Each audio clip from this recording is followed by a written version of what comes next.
नाजरीन अस्सलाम वालेकुम। IAD टुडे के खबरनामे में आपका खैर मकदम करते हैं। आइए बढ़ते हैं तफसीलात की तरफ।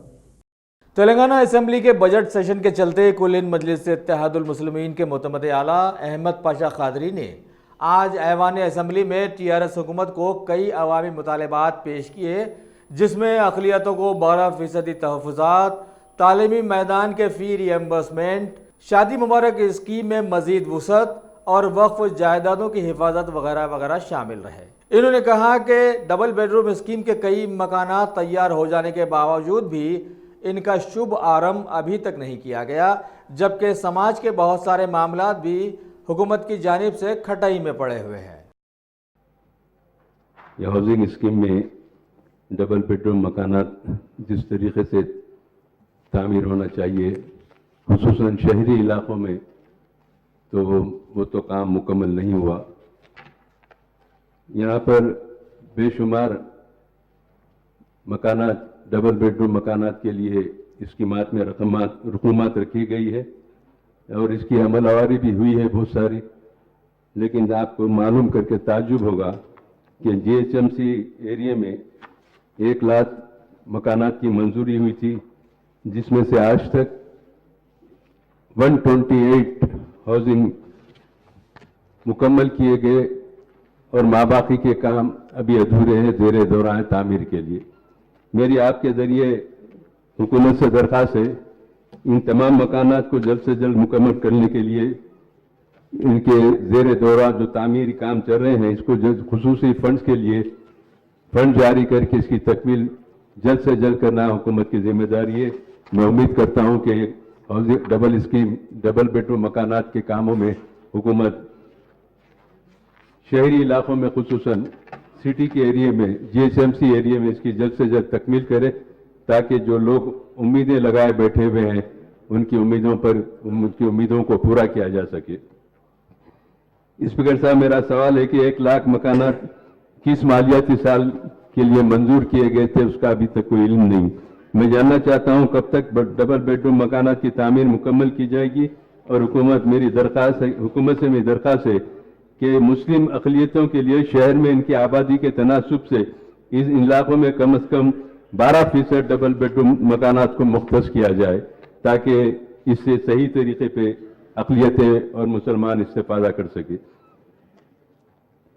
आसरा वज़ाइफ स्कीम और KCR किड्स, आरोग्य लक्ष्मी, शादी मुबारक, कल्याण लक्ष्मी जैसे अहम फलाही स्कीमों के तहत रियासत के लाखों अफराद इससे इस्तेफादा कर रहे हैं।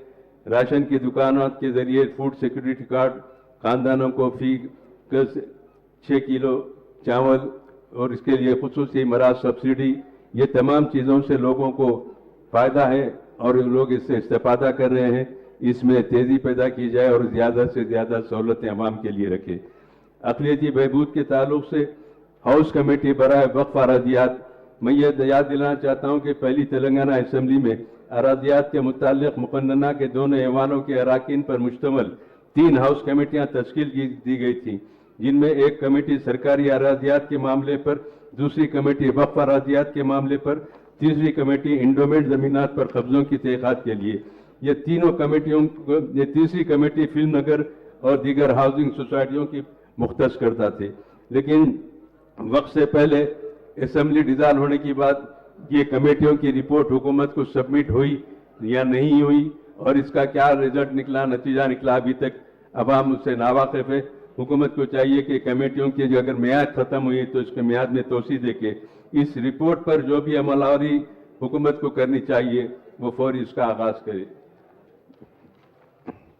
वक्फ ट्रिब्यूनल, वक्फ बोर्ड में मकलूआ जायदादें, रियासत में 3 रुकनी बेंच पर मुबनी वक्फ ट्रिब्यूनल यहाँ कायम है। इसके सदर का ताल्लुक अदलिया से और दीगर 2 अराकीन में एक रिवेन्यू का, दूसरे कानूनी माहिर इस्लामी दुनिया से है। हाल ही में अदलिया से प्रिसाइडिंग ऑफिसर का तकर्रुर किया गया, लेकिन रिवेन्यू के रुकन और रुकन कानून माहिर के अहदे को मखलूका खाली रखा गया। दीगर 2 अराकीन दस्तयाब न होने की वजह से ट्रिब्यूनल के सैकड़ों मुकदमा ज़ेर इल्तिवा है। मेरी हुकूमत से आजिलाना दरख्वास्त है कि 2 अराकीन के मखलूका जायदादों को जल्द से जल्द पुर करे, ताकि वक्फ ट्रिब्यूनल का अपने कामों का आगाज कर सके। जल्द से जल्द वक्फ बोर्ड के इंतखाबात जल्द से जल्द कराए, नामजद ओहदों को पुर करे। तेलंगाना रियासती वक्फ बोर्ड की तश्कील जदीद की जरूरत है।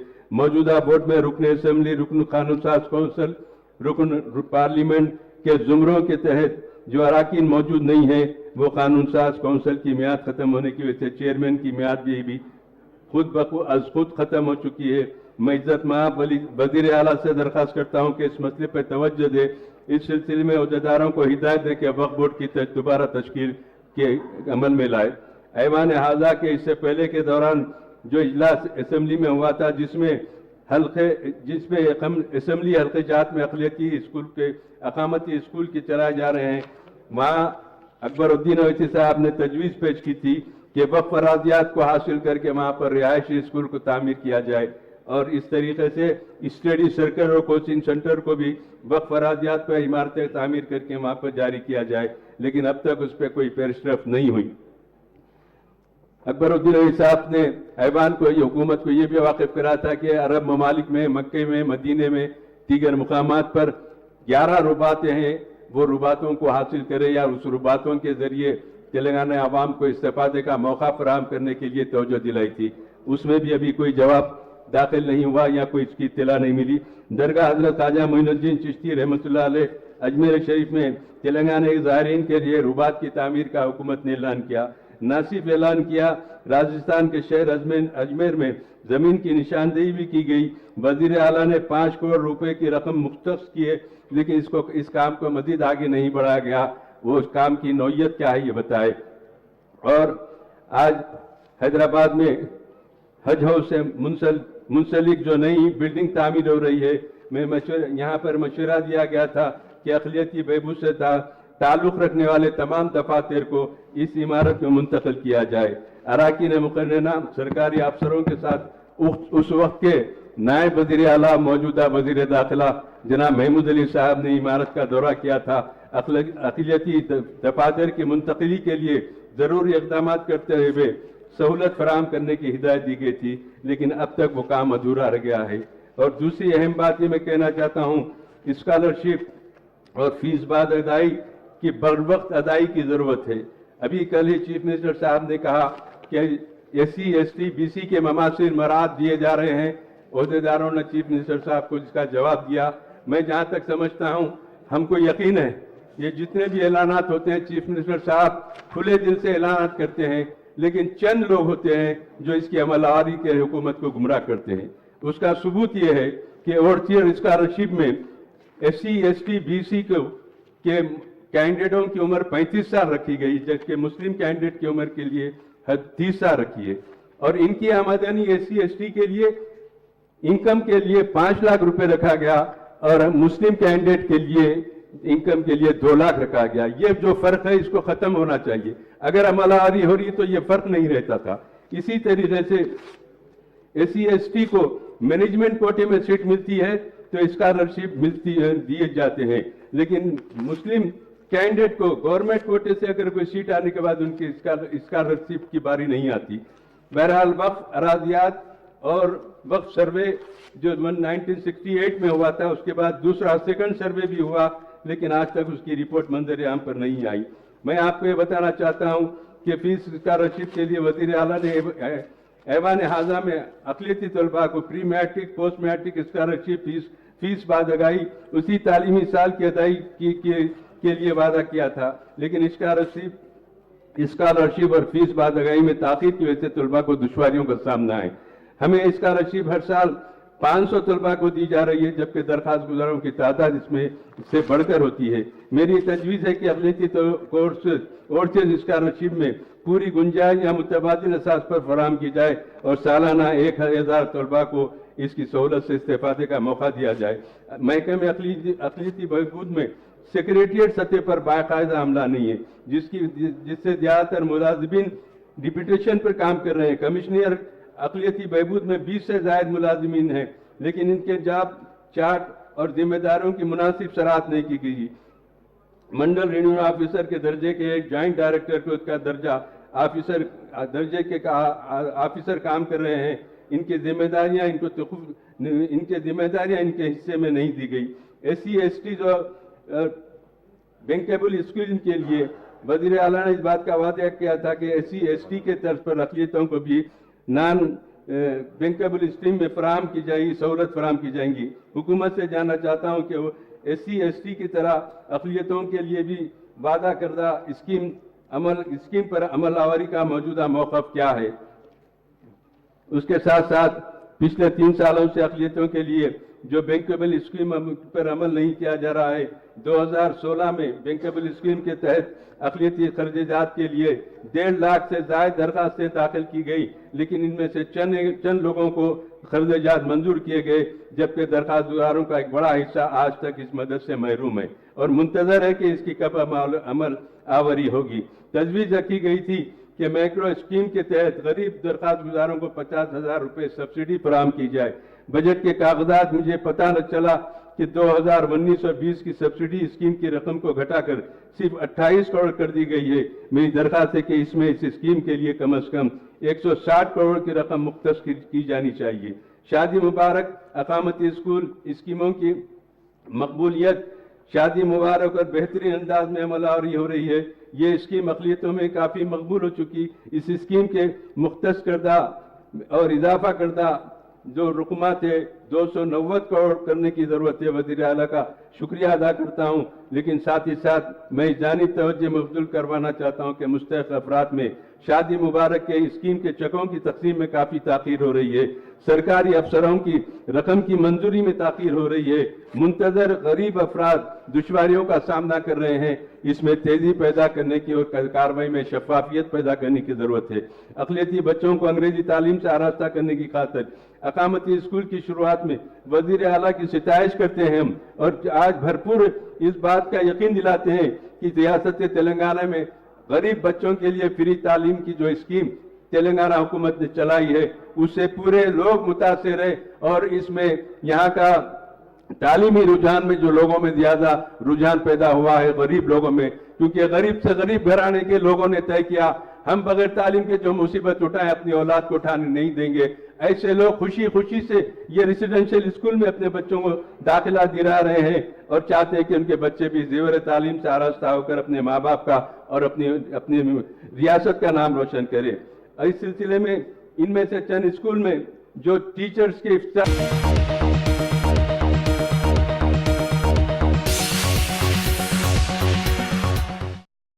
Top selection computers. अगर आप टेक्नोलॉजी के दौर में रहते हुए टेक्नोलॉजी से दूर हैं तो सोचिए मत, आइए एक बार खिदमत का मौका दीजिए। हमारे यहाँ branded computers Dell, HP, Lenovo, laptop accessories उम्दा क्वालिटी निहायती वाजबी दाम पर दस्तयाब है। स्कूल, कॉलेज, कॉर्पोरेट, ऑफिस वगैरह में बल्क क्वांटिटी में सप्लाई की जाती है। इसके साथ साथ हमारे यहाँ माहिर टेक्नीशियंस की निगरानी में रिपेयर की सहूलत भी मौजूद है। अगर आप अपने घर, दुकान, सोसाइटी, स्कूल वगैरह को सेफ और क्राइम फ्री बनाना चाहते हो तो इंस्टॉल कीजिए CCTV कैमरा जो HD क्लियरिटी के साथ दस्तयाब है। गुज़िश्ता 10 साल से मुल्क भर में अपनी इन तमाम खिदमात को जारी रखते हुए आपके एतमाद को बरकरार रखने वाला नाम top selection computers, Vijayanagar colony beside Riyan hotel Hyderabad. Director Syed Rashid Ali. Phone 9849715954। Top selection. अगर आपने हमारे चैनल को सब्सक्राइब नहीं किया है तो आपको यहाँ सब्सक्राइब बटन दिख रहा है, उसे क्लिक करिए और सब्सक्राइब कीजिए और साथ ही साथ बेल आइकॉन को भी क्लिक करिएगा जिससे कि आपको ताज़ा अपडेट मिलते रहें।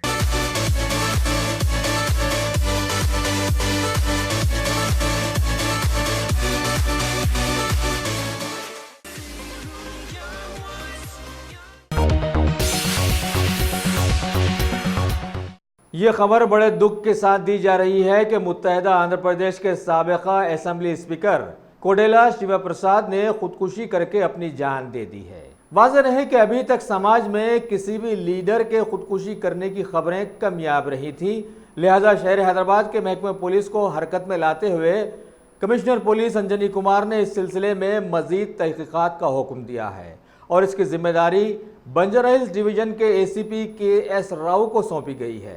अब देखना है कि पहाड़ खोदने के बाद क्या निकल कर आता है। आप लोग जानना चाहेंगे इनके बारे में। ये आज सुबह बंजारा हिल में एक इंसिडेंट हुआ जिसमें गुंटूर के रहने वाले చెప్తాను తెలుగులో కూడా చెప్తాను गुंटूर के रहने वाले डॉक्टर कोडेला शिव प्रसाद राव जो सीनियर लीडर सीनियर पॉलिटिशियन थे, जिनका एज लगभग 72 इयर्स था और वो बहुत बार लेजिस्लेटिव असेंबली के मेंबर्स रहे हैं और फॉर्मर मिनिस्टर भी थे और फॉर्मर स्पीकर भी रहे। बसव तारका हॉस्पिटल में उनको जब लाया गया, डॉक्टरों ने जब उनको एग्ज़ामिन करने के बाद उनको डेड डिक्लेयर किया और उसके बाद हमारे पुलिस डिपार्टमेंट के तरफ से इमीडिएटली जो प्रॉम्प्ट एक्शन लिया गया, जैसा कि आप जानते हैं कि वो एक इम्पॉर्टेंट आदमी थे, तो उसी के तहत सबसे पहले हमारे DCP west zone joint CP AR Srinivas immediately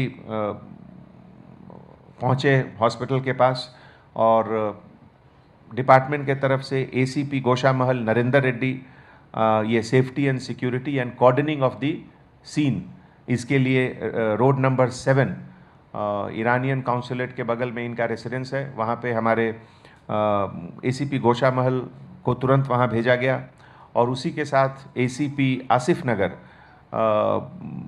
उनको बसव तारका हॉस्पिटल भेजा गया, जहाँ पे कुछ क्राउड फॉर्मेशन था तो बाहर क्राउड कंट्रोल और इसके लिए, और हमारे DCP भी तुरंत हॉस्पिटल पहुँचे और वहाँ डॉक्टर लोग से बात किए। इस तरह के जो इम्पॉर्टेंट केसेस होते हैं जिसमें पुलिस डिपार्टमेंट के तरफ से हम लोग हर प्रिकॉशन लेंगे एंड बिल्कुल ऑन साइंटिफिक स्केल साइंटिफिक तरीके से जो इन्वेस्टिगेशन होगा वो किया जाएगा। अभी उस्मानिया जनरल हॉस्पिटल में बॉडी को शिफ्ट किया जा रहा है फ्रॉम बसव तारका हॉस्पिटल और उस्मानिया जनरल हॉस्पिटल में पोस्टमार्टम एग्जामिनेशन होगा और as per the procedure team of doctors के द्वारा पोस्टमार्टम एग्जामिनेशन होगा। फिर उसमें entire proceedings will be video recorded और हमारे ACP बंजारा हिल KS राव उनको ये केस का इन्वेस्टिगेशन दिया गया है, तो ये पूरा case it will be investigated by KS Rao और उनके असिस्टेंस के लिए हमारे clues team, technical teams, specialized team, ये सब उनको असिस्ट करेगी और जिस तरीके से जैसा एविडेंस आगे आएगा, एविडेंस के हिसाब से आगे जो इन्वेस्टिगेशन होगा तो आपको समय समय पर उसकी जानकारी दी जाएगी। Thank you.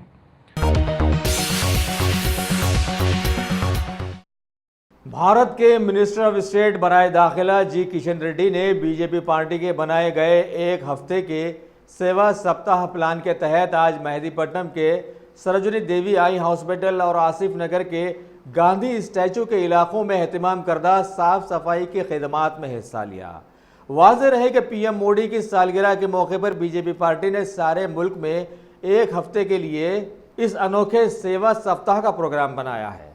भारत के प्रधानमंत्री नरेंद्र मोदी जी का जन्मतिथि पर देश भर में सेवा सप्ताह के नाम पर काम करे। हर जगह सभी समाज में, जो बस्तियों में, जो स्लम्स में, उसमें स्वच्छ भारत काम करना, हॉस्पिटलों में पेशेंट को फ्रूट्स डिस्ट्रीब्यूशन करना और जो स्कूल्स में जाकर स्कूल्स क्लीन करना, बच्चों को नोटबुक्स डिस्ट्रीब्यूशन करना, उनका मेडिकल कैंप्स करवाना, ऐसा अलग अलग कार्यक्रम लगभग 150 अलग अलग कार्यक्रम देश भर में भारतीय जनता पार्टी के द्वारा, समाज के सभी NGOs के द्वारा ये कार्यक्रम करें। आज इस कार्यक्रम के अंतर्गत आज मल्लेपल्ली में गांधी जी का जो स्टैचू है, उस स्टैचू को, आसिफ नगर के गांधी जी का स्टैचू को आसपास क्लीन करने का कार्यक्रम आज शुरुआत किया है। ये अब एक हफ्ता पूरा ये काम करने वाला है। मिनिस्टर ऑफ स्टेट होम जी किशन रेड्डी ने PM मोदी की सालगिरह के मौके पर सरोजिनी देवी आई हॉस्पिटल के मरीजों में आज फल तकसीम किए और वहां के इंतजामिया की कारकर्दगी का जायजा भी लिया। इस मौके पर उनके साथ बीजेपी के लीडर्स देवा कर्नाकर, नामपल्ली के कन्वीनर भुजेंद्र कुमार, बहुत सारे पार्टी के कारकुनों के साथ साथ आई हॉस्पिटल के सुपरिटेंडेंट भी वहां मौजूद रहे और वजीर मौसूफ को इस मौके पर एक याददाश्त भी पेश की। हमारे मुल्क के मौजूदा माहौल में एनआरसी की बड़ी धूम चल रही है और सारा मुल्क अलानिया मिल्लत इस्लामिया का दुश्मन बन गया है। और ऐसे माहौल में मिल्लत इस्लामिया कहाँ जा रही है, इसका अंदाज़ा इस वाक़ये से लगाया जा सकता है कि शहर हैदराबाद के नामपल्ली पुलिस हुदूद के साकिन एक शख्स मोहम्मद लईक ने आज मीडिया के रूबरू उनके ही जान पहचान वालों की जानिब से उन्हें ख़त्म हो जाने की हद तक मारपीट करने की शिकायत की है, जिसमें इनके सर पर कई टाँके आए और साथ में इन्होंने पुलिस पर भी ये इल्ज़ाम लगाया कि इन पर कातिलाना हमला हुआ और पुलिस इसे मामूली करार दे रही है। अगर माहौल ऐसा ही रहा तो समझिए कि रिश्वत सतानी माहौल से कैसे ख़त्म होगी, अब इस पर भी सवालिया निशान आ गया है। मेरा नाम मोहम्मद लईक है। आज से 1.5 महीना पहले वो हमारे रिश्तेदारों और मुनीर के भांजे में झगड़ा हो गया था। वो झगड़ा हो गया, वो ख़त्म हो गया, वो बच्चे जेलों को चले गए। 1.5 महीने के बाद में मेरे को कल मुनीर साहब 11:30 को फ़ोन करके मेरे को कहाँ है लईक भाई, बताओ बोला मैं यहाँ हूँ भाई, बात करता हूँ। आओ भाई अलसबा का नाम बिठाए था, जाके आएंगे उधर। जाके आए के बाद पूछ रहे मेरे को कहाँ है भाई तुम्हारा बच्चा। बोला भाई उनके नानी का ने तुम्हारा बच्चा मेरे भांजे को मारा। अरे बोला भाई वो तो ख़त्म हो गया, हमारा बच्चा उसमें इन्वॉल्वमेंट नहीं है, जबकि तुम्हारा भांजा खुद उस केस के अंदर इन्वॉल्वमेंट नहीं है, वो दूसरों की लड़ी है। आप वो दिल में खुशी मत रख लेके मेरे को आप जान से मार देता हूँ, गनेट डाल दे रहा हूँ, आपको ये कर देता हूँ, आप आपके बेटे को मार देता हूँ, ऐसे गाली गलौज कर दिए और मेरे को 16 टाँके लग गए मेरे को रात तमाम। अब पुलिस स्टेशन में 226 है केस, 324, जबकि 307 केस बुक करना था। पुलिस नामपल्ली मेरे को कोई कॉपरेट नहीं कर रही, मेरे से पूछ रही नहीं। इतने बड़े मसले में अगर मैं मर जाता था, मैं घर का बड़ा ज़िम्मेदार आदमी, मेरे 20 बच्चे को कौन पालते थे, अगर मेरे को ज़िंदगी में कभी कुछ हो जाएगा तो ये मुनीर साहब मेरे बच्चे को मेरे के जान के दुश्मन है, नो कभी कुछ होगा तो नो ज़िम्मेदार मेरे। ये मुनीर कौन है? ये मुनीर ये बैटरी लाइन बोल के खरबूजे लोग जो बोलते थे उनका बेटा है मुनीर। हाँ। अच्छा, कैसा मारे आपको? हाँ, गनेट डाल दिया आंख के ऊपर, बुला तेरे बेटे को बुला। गनेट डाले? हाँ। कितने टाके लगे आपको? देखो 16 टाके लगे। कंप्लेंट दिया आप? हाँ, नामपल्ली पीएस में कंप्लेंट दिया हूँ।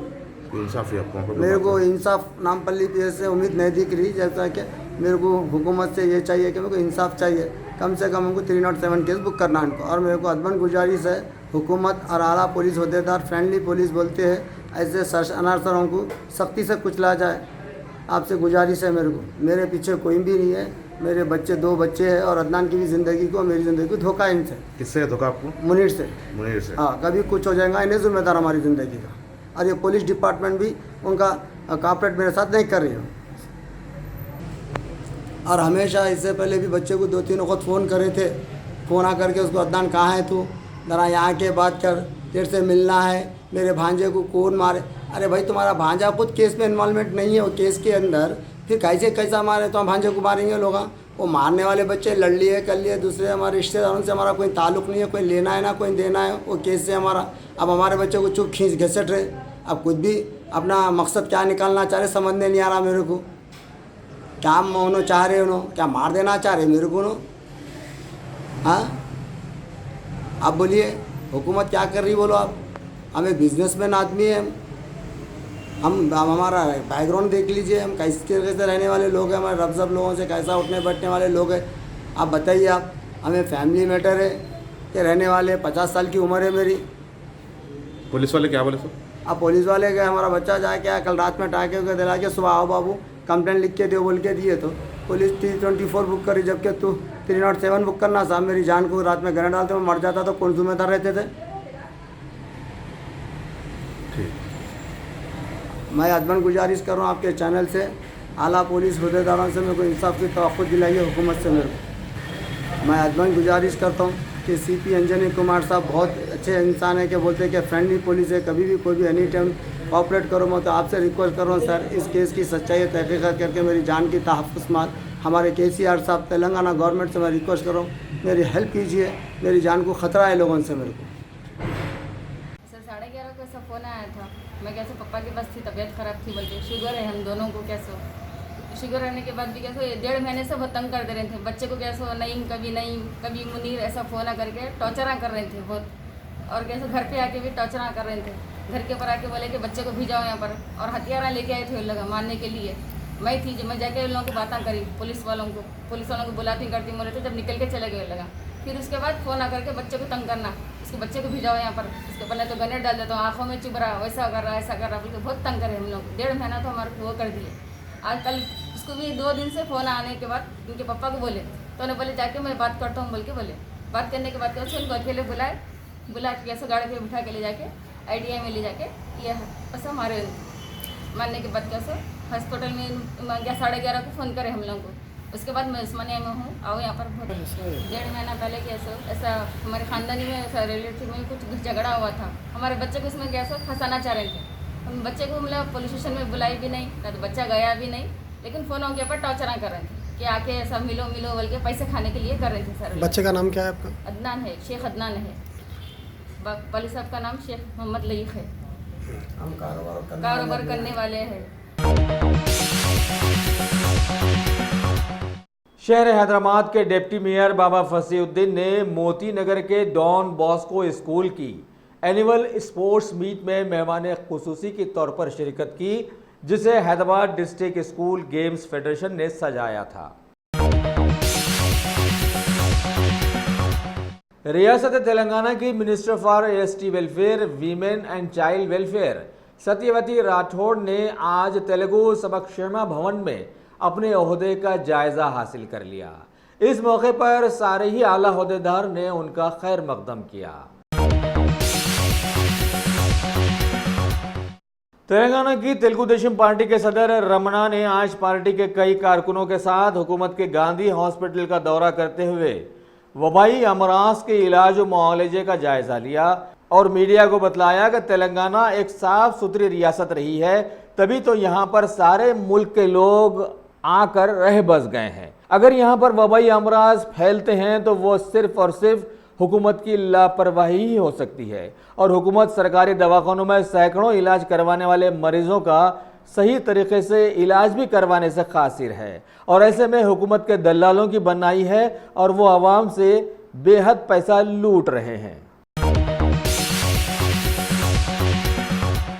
शहर हैदराबाद के एलबी नगर CCS क्राइम टीम के DCP यादगिरी ने आज एक प्रेस मीट में बतलाया कि आदि बटला पुलिस की बेहतरीन कारकर्दगी से महकमे पुलिस को देरीना मतलूब 2 चोर शिवा और श्रीनिवास को जिले खम्मम से गिरफ्तार कर लिया गया है और उनसे 11 चोरियों के केसेस कबूलवा लिए गए हैं। इस तरह से फौरी तौर पर उनके पास से सोने और चांदी के कई जेवरात, 2 कीमती मोबाइल्स और एक 2 व्हीलर बरामद कर जब्त कर ली गई। इस केस में फिंगरप्रिंट्स का सहारा लेकर पुलिस ने इन चोरों को गिरफ्तार किया है। शहर हैदराबाद के राजेंद्र नगर इलाके के चिंतलमेट में हालिया दिनों के एक बदबख्ताना वाक़ये में एक कम उम्र लड़की के उसके ही रिश्तेदारों की जानिब से इस्मत रेज़ी कर दिए जाने के जुर्म में मुकामी पुलिस ने 2 लोगों को गिरफ्तार करते हुए मुकदमा चलाया था और आज फाजिल अदालत ने उन्हें 10 साल कैद की सज़ा और 5,000 का जुर्माना आयद किया। इस केस में अफसोस की बात ये सामने आई कि ये मुसलमानों के ख़ानदान का केस है।